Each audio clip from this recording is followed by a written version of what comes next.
For coming. We're very excited to tell you about Playground, all the amazing things we do during Deep Tech Week in San Francisco, because Deep Tech is all we do. And when we say we invest somewhere between improbable and impossible, that's with all due respect to every single startup out there, because every single one of them is improbable.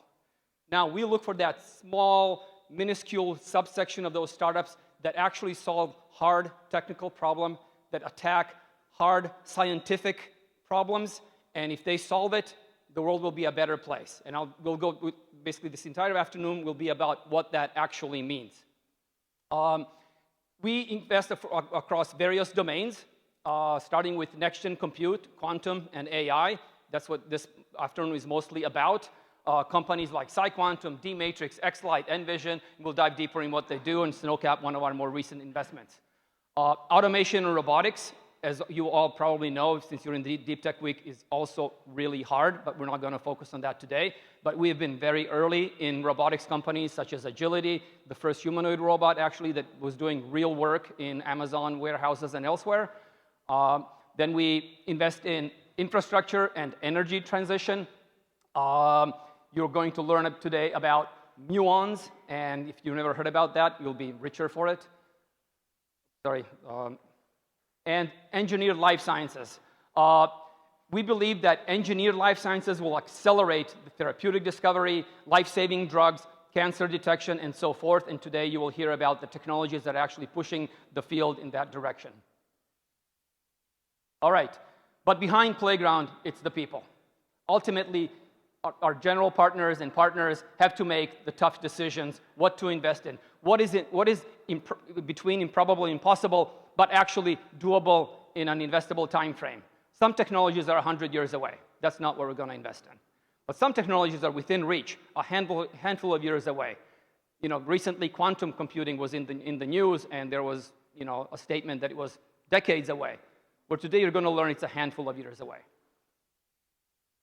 The general partners are backed up by a group of amazing professionals that have built companies, that have launched deep tech products, deep tech technologies, that have performed core research in those areas at major institutions in the US, investment professionals, organizational professionals, government liaisons, supply chain professionals, and of course, you know, our amazing team elsewhere, that across all the disciplines that are needed to actually build these companies and launch them. So let me give you a flavor of what these companies are and what technologies they actually work on and what we really mean by deep tech. Quantum computing. This is actually a rendering of actual data centers that we are building right now in Australia and Illinois. Quantum is in the news about a lot of breakthroughs through proof of concepts, through incremental improvements. We're actually building data centers with all the racks, servers, networking, cryogenic cooling to actually deliver million-qubit data centers. Advanced semiconductors are obviously in the news with all the geopolitics and the investment in building the semiconductor manufacturing capability in the US. Well, we are making investments in core aspects to keep the US at the forefront of semiconductor manufacturing. If you're familiar how lithography is done today at TSMC through ASM machines, where these high-powered lasers have to hit molten lava droplets in a vacuum twice to pulverize them into plasma to generate photons to do lithography.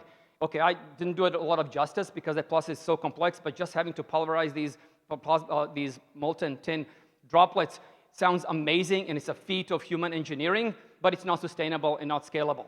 We have an entirely new approach based on particle acceleration that will, you know, generate the photons necessary to do lithography at atom level scale and be able to extend our ability to make progress in core semiconductor manufacturing. Generative AI, of course, it's in the news and getting a lot of mind share, but as we all know, current compute approaches have major limitations.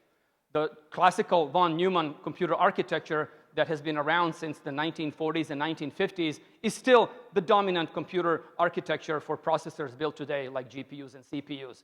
Well, that's not sustainable, especially as these workloads are more data-heavy and need to be done in a different way. So we're investing in technologies that will actually scale AI in a commercially viable way. Superconducting, what happens after transistors? And because quantum computers will not be able to solve everything. Well, superconducting will be the next frontier for running classical algorithms, not just quantum algorithms, at 10 to 100x less energy and about 100x speed up. That's just mind-blowing. Instead of transistors, we will have something called Josephson junctions. You'll hear about that today as well. Muons. This is one of my favorite things that I actually learned at Playground. Muons are cosmic rays that are all around us. Actually, they're shooting right between you right now. But if you put a muon sensor at 1,000 meters depth, you can recreate the density, 3D density map of the Earth's crust and identify where minerals are or where to dig ore and so forth and how to optimize mining for that. Photosynthesis. Nature is amazing in optimizing everything possible through the process of evolution, but turns out photosynthesis is not that efficient. And there's a way to make it way better and more efficient so that when you combine CO2 and water and photons, you can generate a lot more sugar and make plants a lot more, deliver a lot more yield. Predicting RNA structures. That's another frontier that we're attacking. It's very important to actually be able to predict structures because they define how RNA and proteins are bind to the tissue in delivering a therapeutic, for example. You have to do that at high precision. Quantum sensing for MRIs. We invested in a company that actually creates a quantum contrast agent that makes existing MRI machines 100 to or more X better. And we'll hear about that today. And that's it. That's a quick rundown of who we are, what we do, how we're different. So let's go. And first, we're going to start off with quantum computing and Bruce Leak, general partner at Playground.